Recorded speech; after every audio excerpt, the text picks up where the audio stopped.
following is a presentation of Real Wise Productions and Comey Media Incorporated.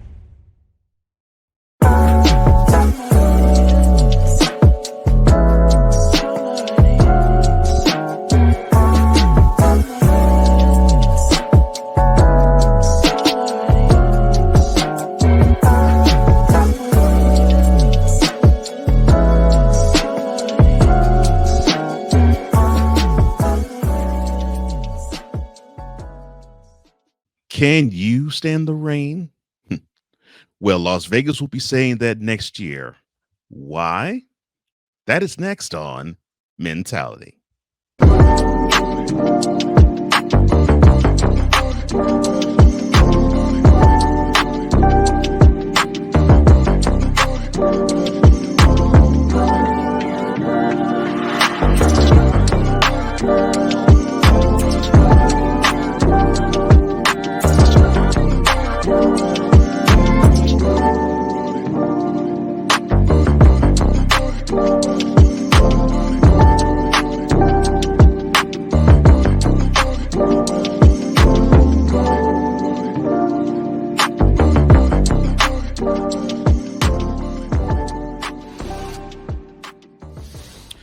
Welcome to another installment of Mentality, where iron sharpens iron in the realm of health, wealth, mental health, entrepreneurship, love, and brotherhood, all from a man's perspective. I am one of the co-hosts of this program, Cole Johnson, aka the Mad Scientist and EP Extraordinaire, and I am joined as always by the other co-host of this program, the man that is known as Mr. Wise All, Mr. Wise in the AM, and Mr. Petty, your boy, Wize, aka Wise El Jefe. How you doing, my man? I'm doing well, brother. It's my favorite day of the week.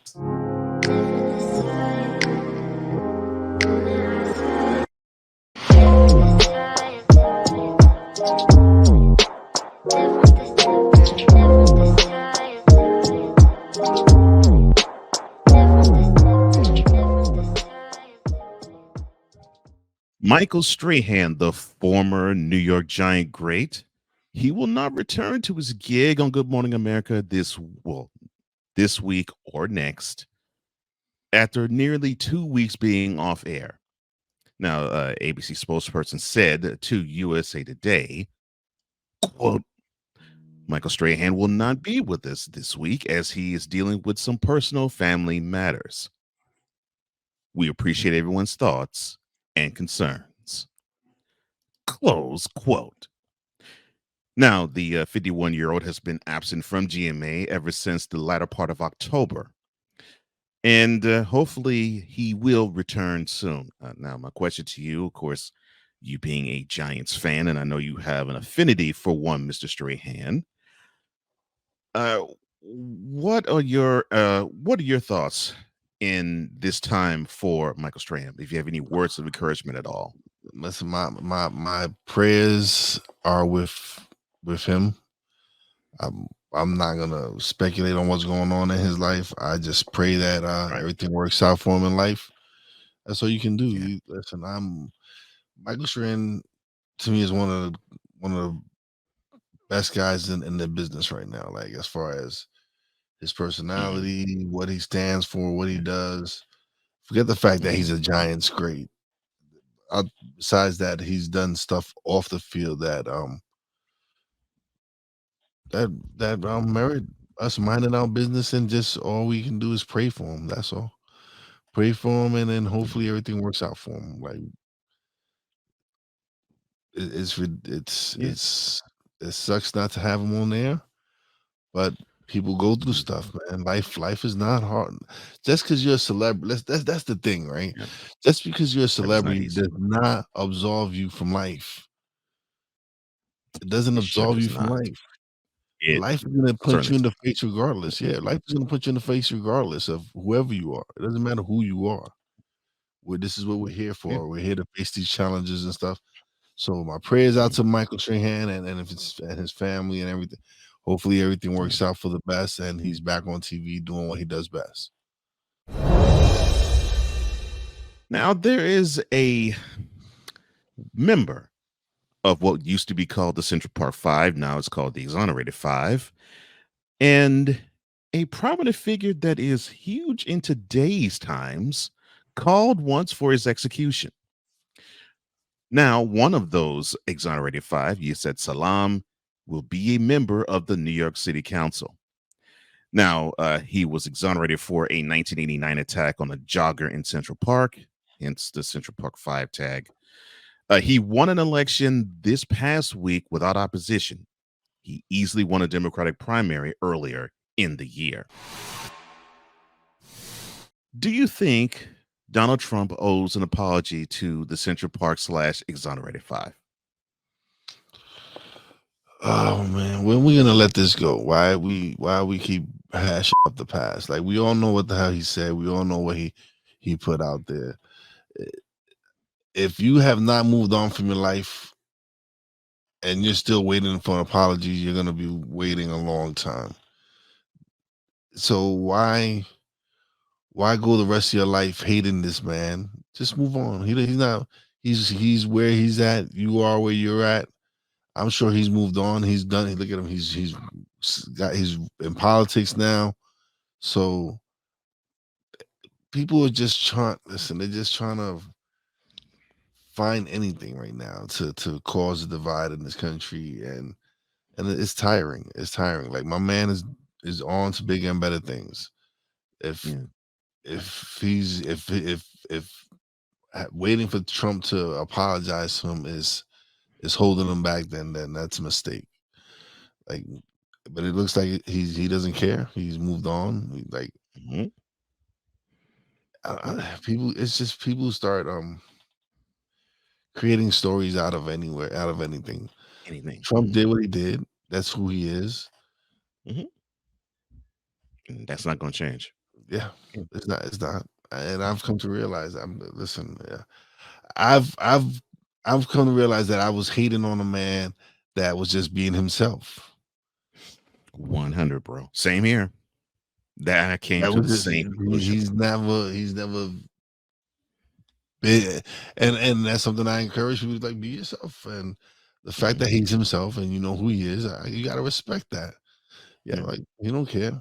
You like him Yeah. or you hate him, Hmm. and I guess I can respect that. Yeah. Yeah. I can too. Now that I've gotten older, I do. I Yeah, do respect what he said. now that I've gotten more and we've been doing the show more, and I've been watching more of his. Listen, it's sometimes you can't argue with what this man says. Mm-mm. No. No. Doesn't. Yeah, because it just doesn't mean anything. And to me, I think what I dislike about when people talk about this story, which now is next year will be 35 years and counting. And of course, you would know this better than me because you were living in New York when it happened. Mhm. Uh, it's as if we're asking for something that you know it's not going to happen, yet you forget Bro, that the life that he's living, don't talk about Yusuf Salam, yeah, forgiveness is the key to it all. And it looks like that's what he's done. bro. The only people who are making this an issue is people who are making it political. So you remember back in August, there was this wonderful black celebration event known as the Montgomery Riverfront Brawl. Well, one of the co-captains, the black one, he happens to now have been accused of misdemeanor assault by a white boater involved in said riverfront brawl. Now, the city of Montgomery has charged the co-captain of the Harriet II with third-degree assault. The complaint in this case was also swinging blows with the co-captain. My question to you, sir, is how should the courts rule in this case? Oh man.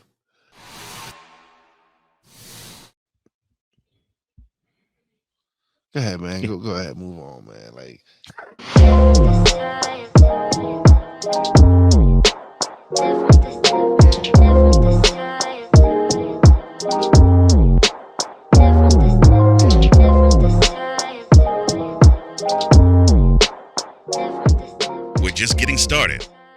Mentality will return. What do you get when you watch or listen to the Life Happens podcast? Well, I'll let them tell you. Kim and I are both ministers of the gospel, and Life Happens podcast is a beautiful balance by simply taking our spirituality with real life and merging it together to create a beautiful balance. And that's what we do.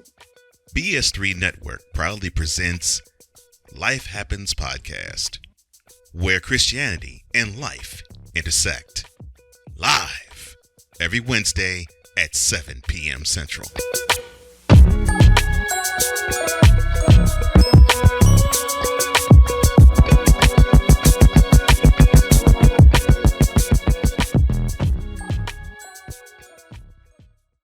Poppy J. You got the option to cry for the government. You got the option to protest. You got the option to keep buying.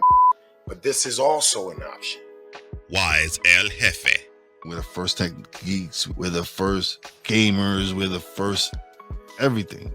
Everything. Like Gen X's, we are the ones. BS3 Network proudly presents the crew from the New York boroughs who never wants that smoke. Nah, they want that fire. Poppy J and Wize El Jefe.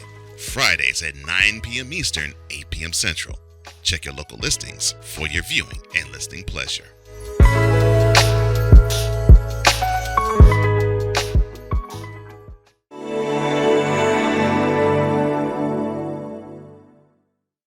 Welcome back to Mentality, where it is the ultimate masculine safe space with Wize El Jefe. I am Cole Johnson. And it's time to really celebrate something really, really big and something really, really good. And what is that celebration? Well, welcome to Celebrity Style.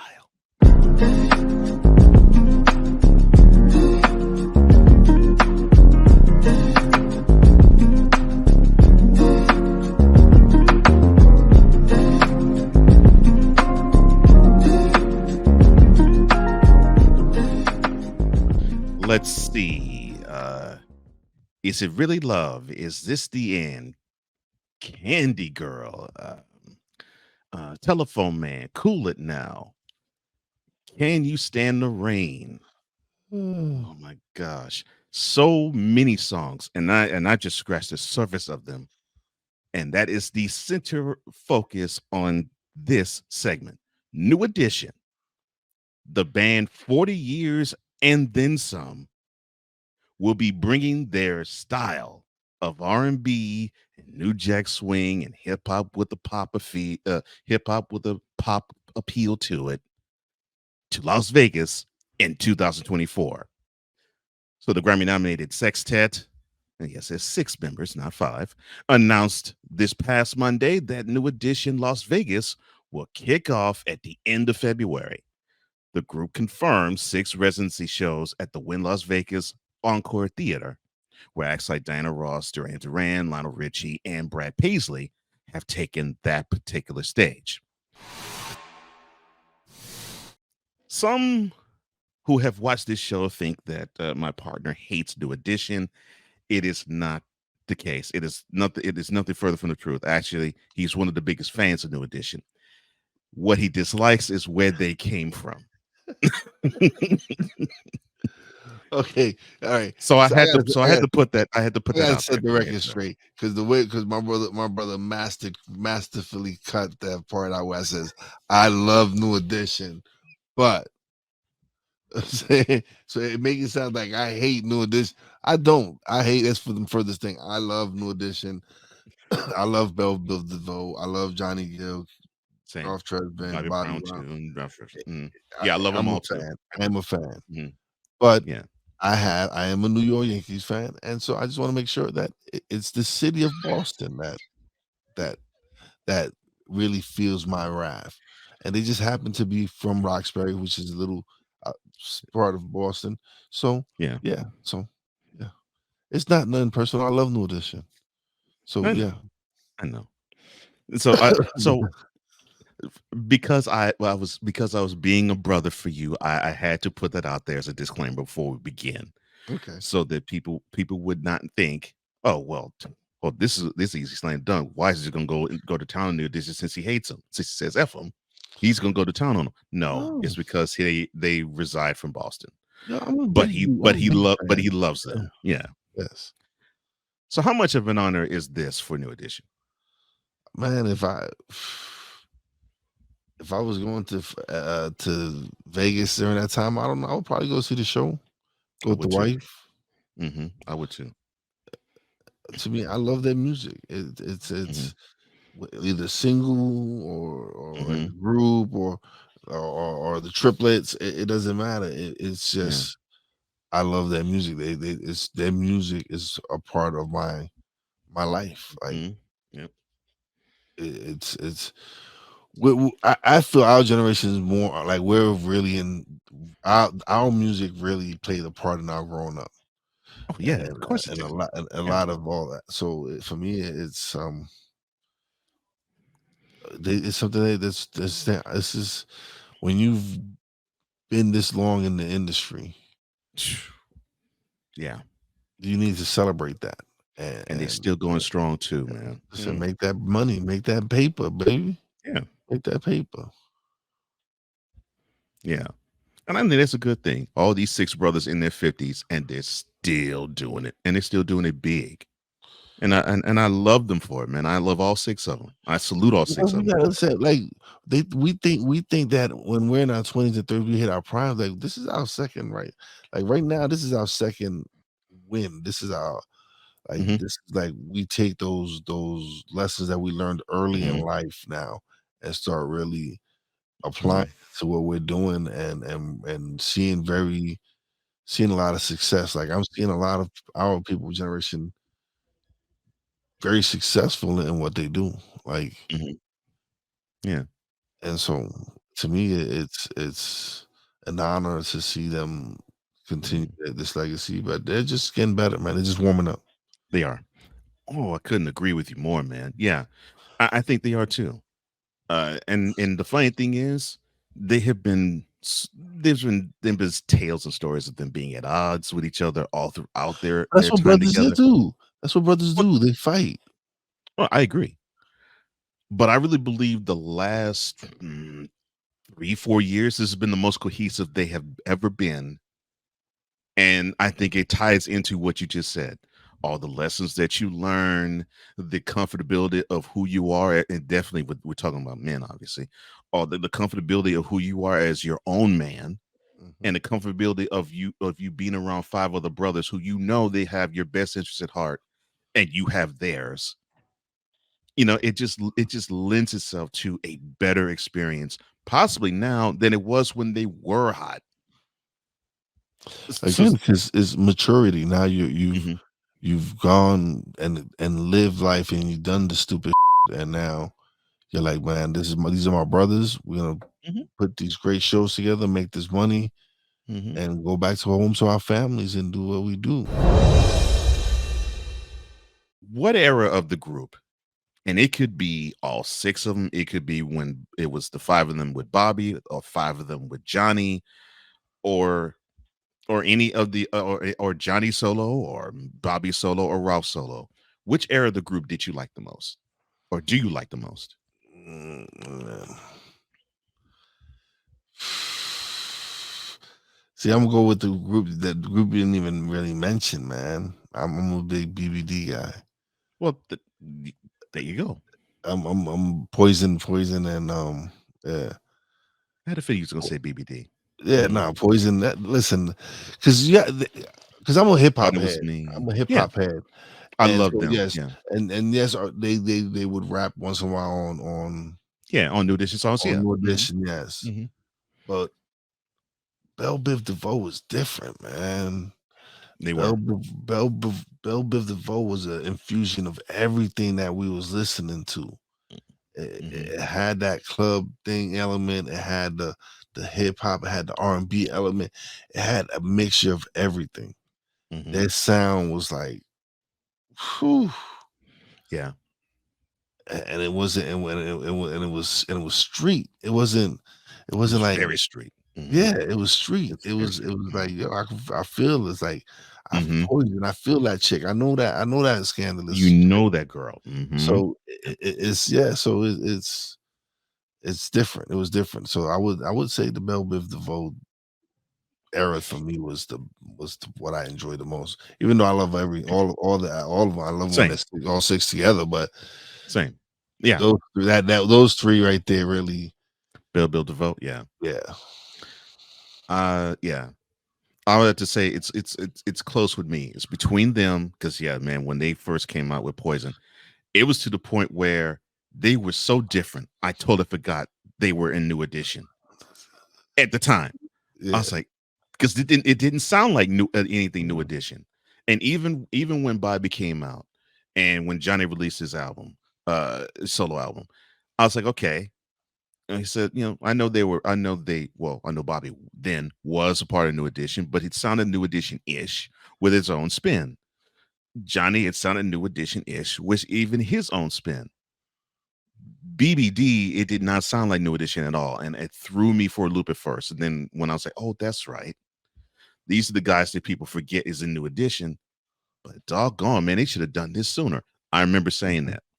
I remember being 16, 17, actually saying that. Yeah, it was, to me, it was different, man. It was they got Teddy Riley to work with them. They got New Jack, they got hip hop, they got it was a different sound. You didn't really wasn't hearing it like that. It was like and then the video and then the flyness of it all. It was just, for me, that to me was my favorite part. Yeah, I feel that. Yeah, I agree with you there. I agree with you there.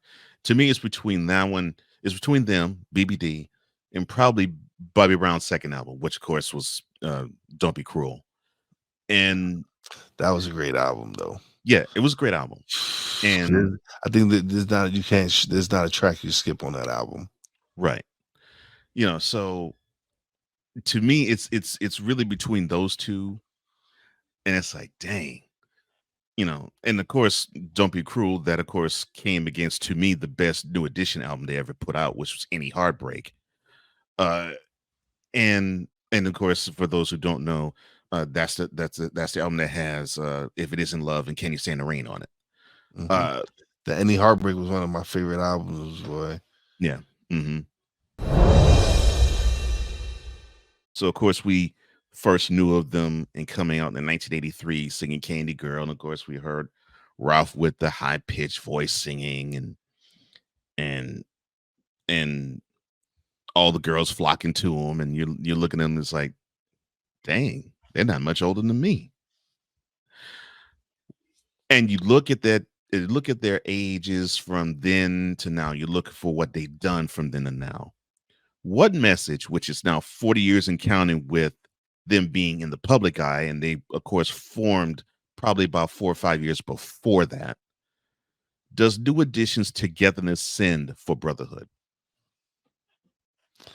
It just shows you brothers fight, and they can overcome whatever obstacles that they had in between them, and come back together and unite and make good music again and entertain the world and do what you're here to do, man. Your purpose.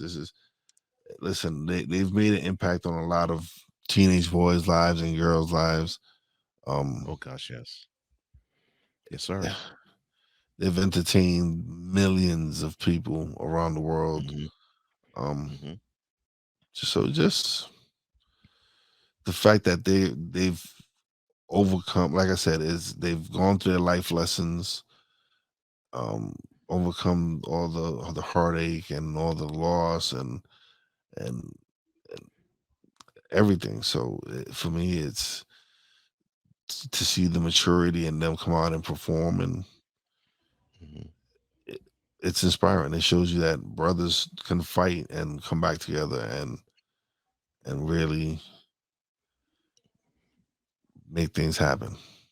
Yeah.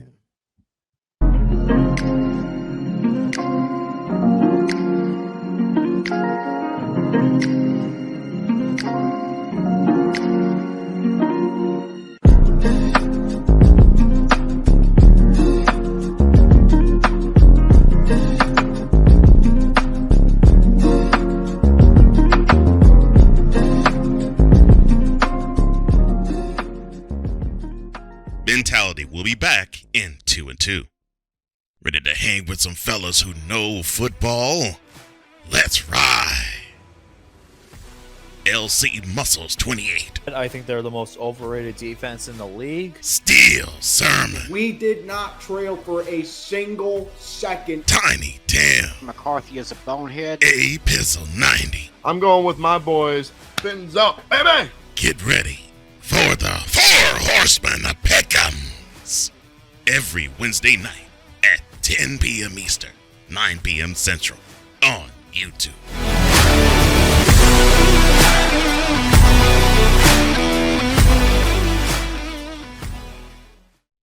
Are you looking for something to do on your lunch break? Well, there's a show on the BS3 network that has only 4 words to say to you. We ready. We ready. We ready for y'all. We ready. We ready.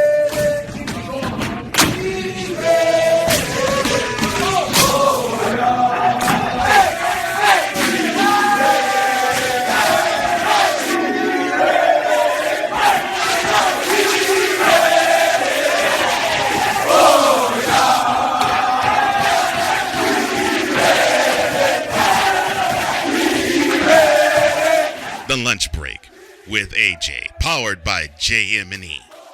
Live weekdays at noon Central.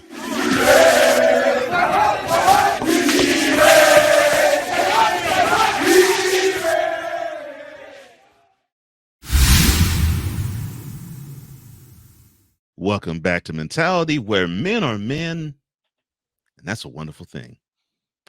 With Wize and Cole, I am Cole Johnson, and there was a debate that happened this past week, and it happened on Ron DeSantis' home soil in Florida, Miami to be exact.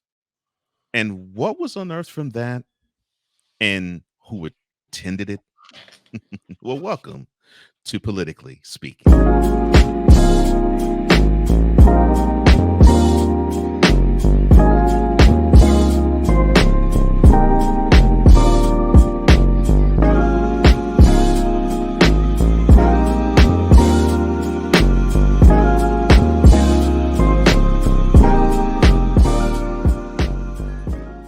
When moderator Lester Holt opened the third Republican debate for the 2024 presidential nominations last Wednesday, he asked the candidates why they would be a better nominee than Donald Trump. And they were a little more willing than they've been before to attack the president. But besides that, former president. But besides that, the debate basically was, let me see, it was about a lot about foreign policy, of course, considering that we are dealing with issues with Ukraine and the Russian war and Hamas and Israel. Almost an hour of that debate was devoted to foreign policy. And then the first half of the second hour was dedicated to the economy and basically just straight up governance. And abortion and questions like that were posed in the last half hour of that debate. So my first question to you, sir, is do you think Ramaswamy was right in attacking Nikki Haley and the Republican National Committee?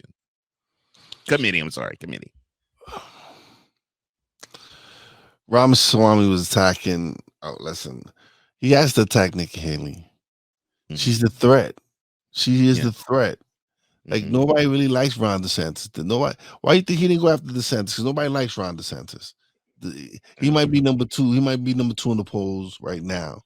But I think everybody would go and jump on the Nikki Haley bandwagon. So you have to attack her. You have to go after her. And I seen a little clip of him where he even went after one of the moderators. He did. I'll talk about, but what my issue with him was, they stole the election because of this. They stole. So now this is what you're doing.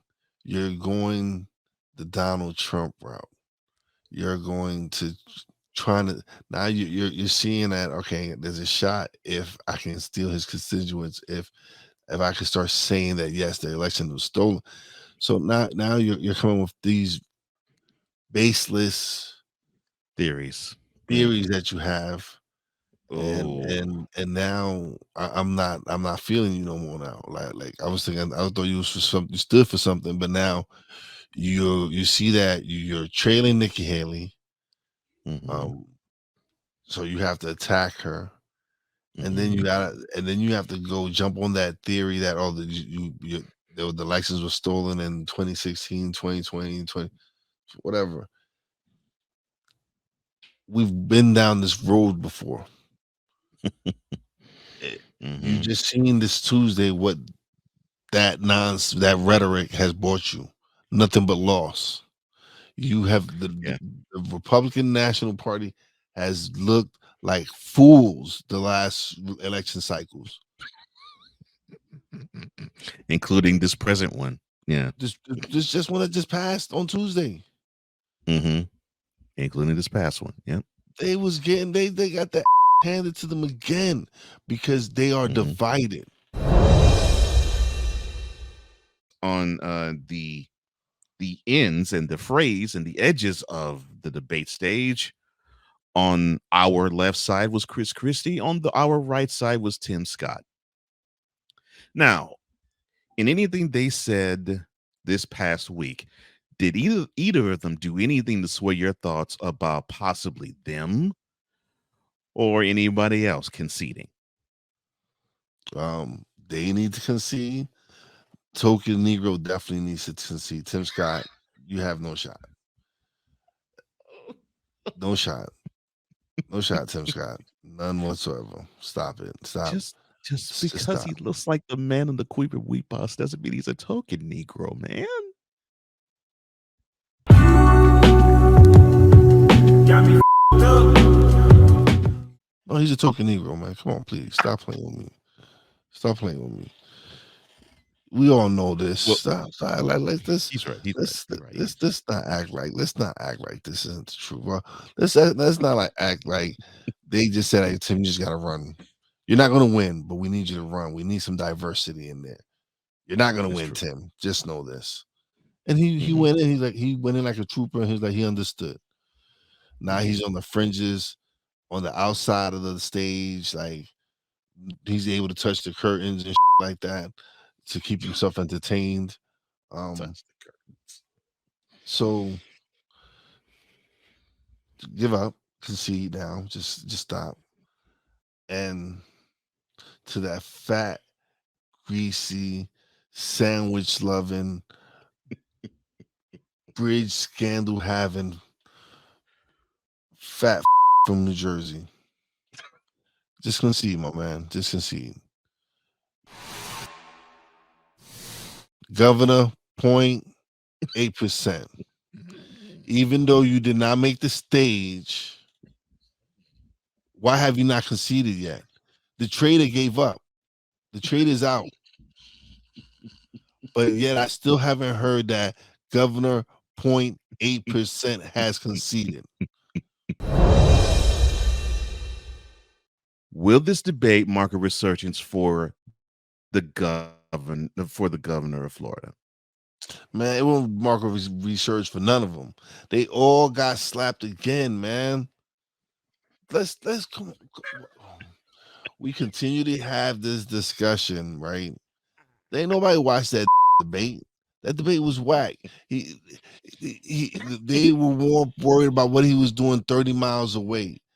This man is making a mockery of this party because he is just showing y'all, I don't need to show up to none of y'all stupid and I still lead all of y'all. Like, when are y'all gonna realize that y'all suck? Yeah, all you candidates suck. Just quit. Just drop out. Drop out. Every single one of you.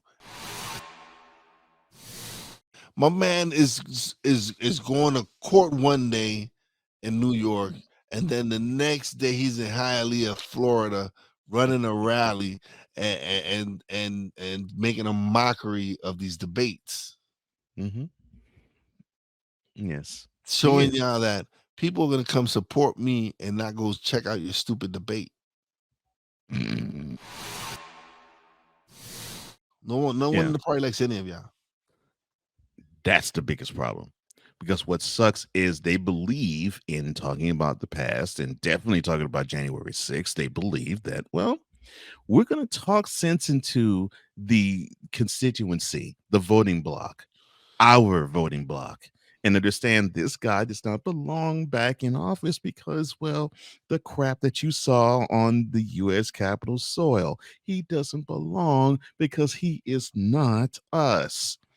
And the problem is, that is what they like about him. That he's not one of y'all. That's what they like.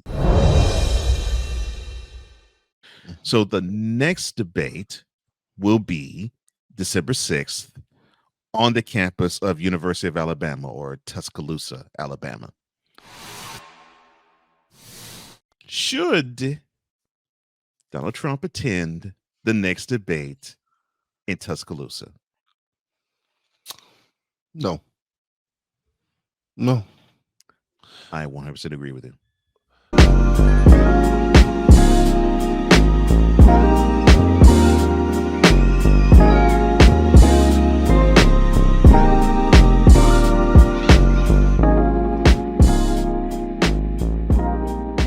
Later, we will have Thoughts from the Throne. This is Mentality. Alicia. You can't hold somebody to that standard if you haven't voiced what you want and what you're needing from that. Mika. If you're not communicating expectations, you're waiting for your feelings to be hurt. Nicole. A lot of people don't want to take the time out to be alone and to get themselves together. Ivan. You got to be willing to work through stuff. And from the jump street, y'all done had problems. Maybe you don't need to be working through those. BS3 Network proudly presents Queen 3 and King podcast. Live every Tuesday at 7 p.m. Central.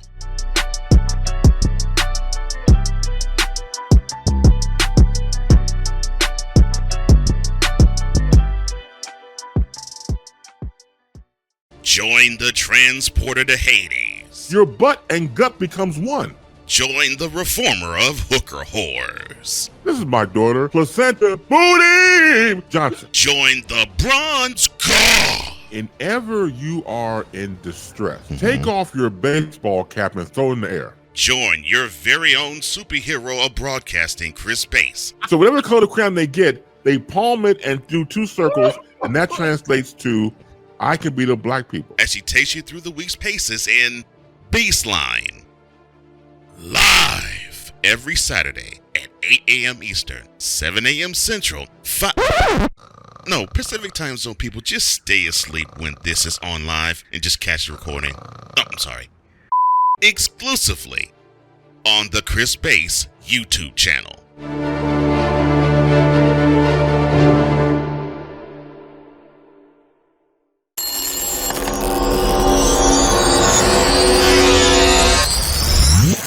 Welcome back to Mentality, a place that is always for all men.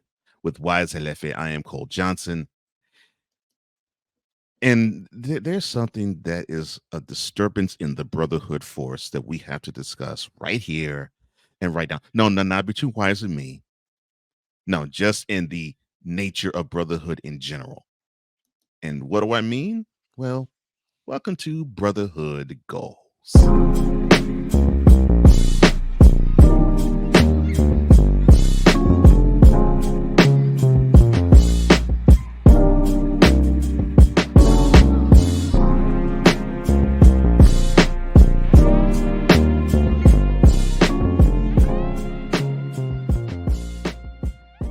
During a recent episode of Cam Newton's Funky Friday podcast, former NFL wide receiver Brandon Marshall expressed his view that the breakup of the I Am Athlete show represented a substantial missed opportunity, one that he believed had the potential to impact not only his financial success, but also leave a lasting mark on his own legacy. Now, the I Am Athlete podcast was co-hosted by him, Channing Crowder, Fred Taylor, who now those two have bounced and now they are 2/3 of the Pivot. We'll talk about that show in a sec. It was launched in the pandemic, April of 2020, and the show delved into trending sports topics and addressed more profound societal issues between the men. So Marshall talked about he and his associates' initial podcast and the breakup gaining prominence, but things being not so kosher. On Bussin' with the Boys, the latter two that I mentioned, talked about how that initial investment was made with Brandon Marshall, and Fred Taylor said, quote, because Brandon made the initial investment, he took it upon himself to gain the majority of the control and the ideas. A lot of people's livelihoods are at stake, and I don't want to talk too much about it. We're not competing against them. We're just trying to give the people something to enjoy. Close quote. Now, along the way there, Marshall said that on the Funky Friday podcast that he is currently $12 million in arrears since the podcast inception, and that he disclosed that his partnership with his co-hosts felt like he received the short end of the stick while they profited. What do you think is Brandon Marshall's aim in making this podcast tour, man? Help me out with this. He has to jump on their coattails. They hot right now. The Pivot is one of my favorite shows personally. It's a show that I check out frequently because of Channing and Fred and RC and the brotherhood that they have, and just to see three black men come together and build something that is totally amazing. They have athletes from all walks of life, not just football. Celebrities come on, so to see them and see the relationship and see how they're vulnerable. Fred, my condolences to him and his family. He just lost his grandmother, who's a major part of his life. Yeah, and I understand what he's going through because I'm going through something similar with my mom. So I can understand what he went through and what his grandmother meant to him. So. Which is a lot, yeah. But you see this from them on the show. You see this vulnerability. You see them. Yes, you do. And so it's for me as a podcaster, seeing these men be able to be vulnerable and be themselves and show that, hey, yeah, we were professional athletes, but we're men. We're human. We have emotions. We have feelings. We go through our struggles. And to have someone that you thought was your brother, you come and you do a show together. And the thing is, I think the Pivot is way better than I Am Athlete. To me, I Am Athlete was a show that was driven by Brandon Marshall's ego. To me, like you would see, he's the one who's always yelling and always hype, and on the Pivot, you don't see that from any of them. You just see them together, like just having a great conversation. No one is bigger than the other one. It's just three brothers sitting down and putting together some amazing content. And I just didn't feel that on I Am Athlete. I just felt it was a show that Brandon Marshall is like, look at me, I'm the star. Another one of the ex I Am Athlete members would be Chad Johnson, or Chad Ochocinco. He was a huge part of the show, and the two of them had a falling out. And now we're seeing him cook on Nightcap with Shannon Sharpe, aka Unc.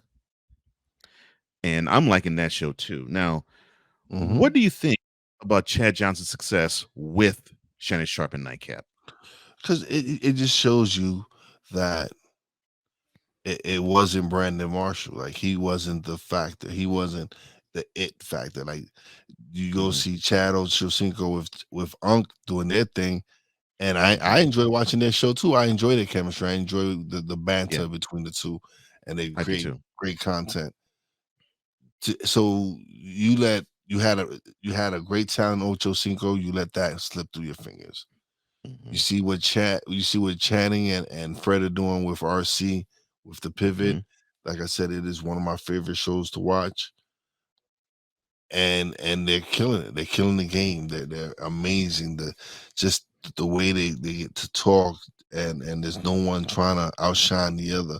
It's just brothers coming together, creating amazing content, and there's no ego. This is something me and you always discuss. There is no ego between those three brothers. None. Whereas if you had, I'm shocked the two egos that did the interview in Brandon Marshall and Cam Newton could coexist in the same room. Yeah, because they do lead with ego. Yeah, I agree with you there. And I also agree with you as to what I think makes the magic elixir, so to speak, or if you will. Thank you, Dusty Rhodes. In what I like about the pivot over what I did not like about I Am Athlete. Because the first time I laid eyes on the pivot, I said to myself, "Oh, okay, well, wait, that's Fred and that's Channing. Wait, I thought they were at I Am Athlete. Okay, well, let me see this." And I was so pleasantly surprised. What turned me off about I Am Athlete is what you described. You know Channing is gonna be the comic relief. He's the funny one. Fred is the he's the grounded one. He's the glue. He's the grounded one. He's the humble one. You see that in Fred. And RC's just RC. He's just a very intelligent man that works hard at what he does, and you can see that he works hard at his craft and to develop himself into what he is now. It's amazing. Like, so uber skilled. Yeah, so for me, it really is. It's just a shining example of these three brothers can work together. Like, so it kind of gives hope for what we're doing. Like, we look at it and we can see that, hey, we can coexist. We can do. There's nothing. There's no again. We talk about this, but there is no ego. There's no. There's no. Oh, I'm the host. I'm the star of Smith. No, it's like listen. We both shine in our own way, and that's how I love to see them is see them shine. And everyone brings their own uniqueness to the show. It's not I am the man. No, we all bring our own uniqueness to the show, our own flavor. People are gonna like some things that I said. Some people are gonna like what Cole said. That's what's so great about the show is that we bring our own flavor, and people just tend to like the mixture of our flavors. Like we pause, but yeah. Oh my gosh, you had no sense, man. That dude, like he did as a safety with the Steelers, that dude works so hard in being a moderator and an analyst, and he does a fantastic job at both roles. Yep. What bothers me the most about this whole thing, other than the fact that I think Brandon Marshall has proven himself to be an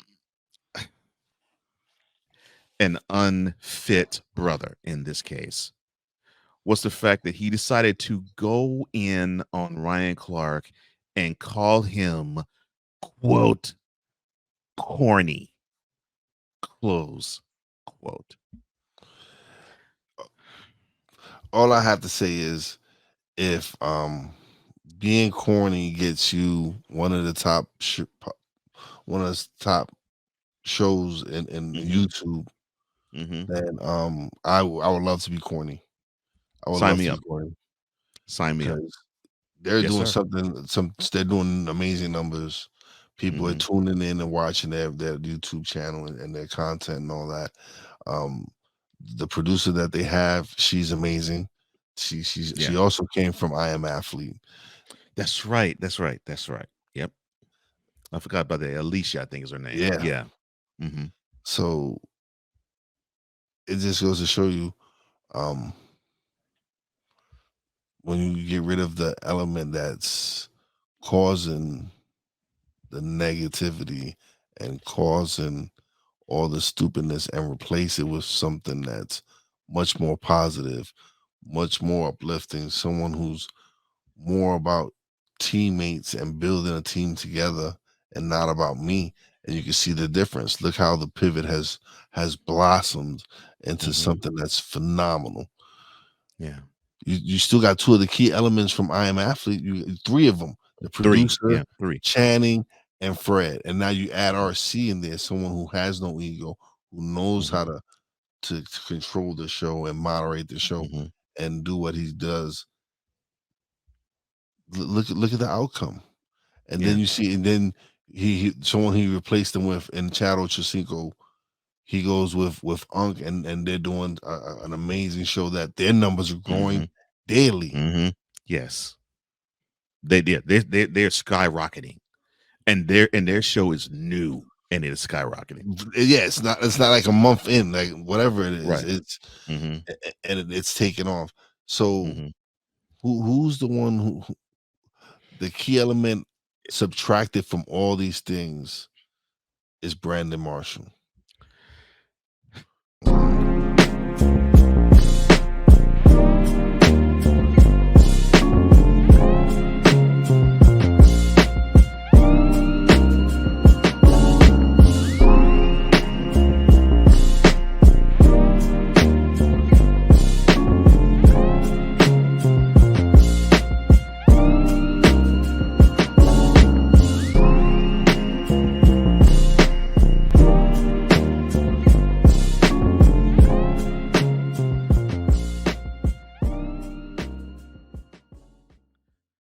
And now, thoughts from the throne.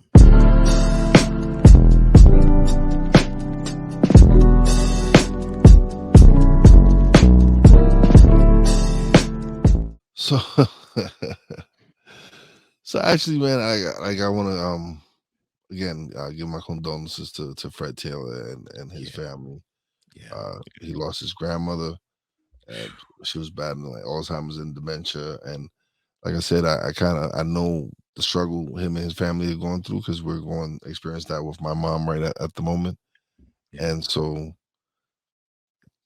take these moments that you have with your family and really appreciate them and cherish them and enjoy every moment that you have with your loved ones, because you don't never know what might happen, and they'll take away the person that you know. And so enjoy every moment you can with those you love. Try to, if you have a relationship that's really bad in your life, and it's someone you really truly love, and if you can really truly fix it and mend those fences, do. Because again, you never know when you're gone, and tomorrow's not promised to everyone. So definitely cherish every moment. Cherish every moment, and definitely just kiss those dear to you, and show them that you love them every day.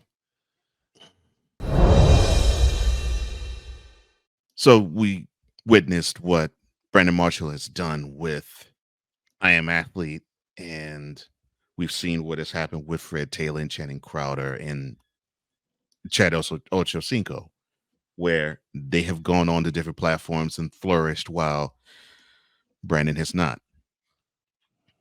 And it goes to accountability.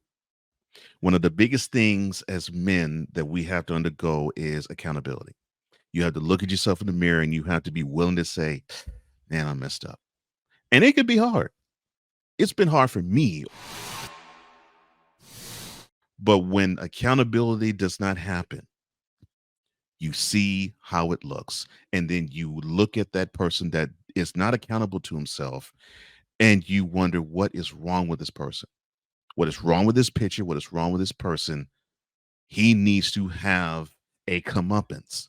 He needs to have a come to Jesus meeting. He needs to be sobered up. Somehow, some way, it has to happen.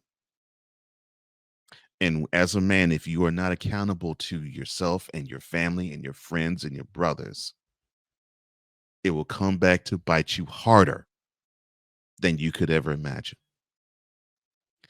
So if you're in a position of leadership, if you are a father, if you are an older brother, heck, even if you're a younger brother, there's going to be times you're going to be leading something. Be accountable to it. Be accountable to the lessons, be accountable to the people who are entrusting you to lead the way. But most importantly, be accountable to yourself. Because the more accountable you are to yourself, the more people can rely on you. And those are thoughts from the throne.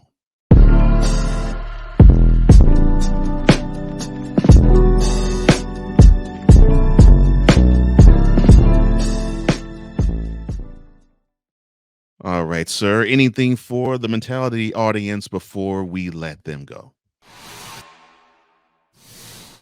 Nope, I am good. It was yeah, it was a good episode. It's always a good episode, man.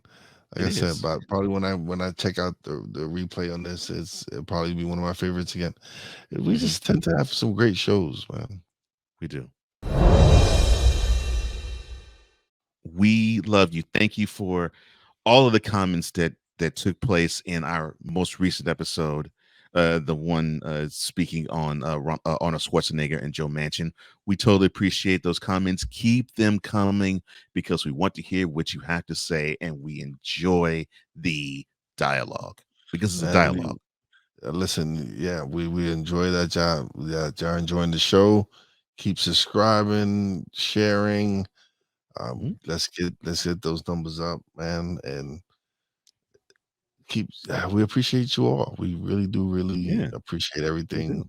We appreciate the comments, the likes, everything. Yeah. And hit that notification bell so you can always catch any and all content that emanates from the Real Wize TV YouTube channel. And there's a lot of quality programming already on it, or the Coming Media YouTube channel. And there's quality content that's going to be coming on this channel too. Thank you again.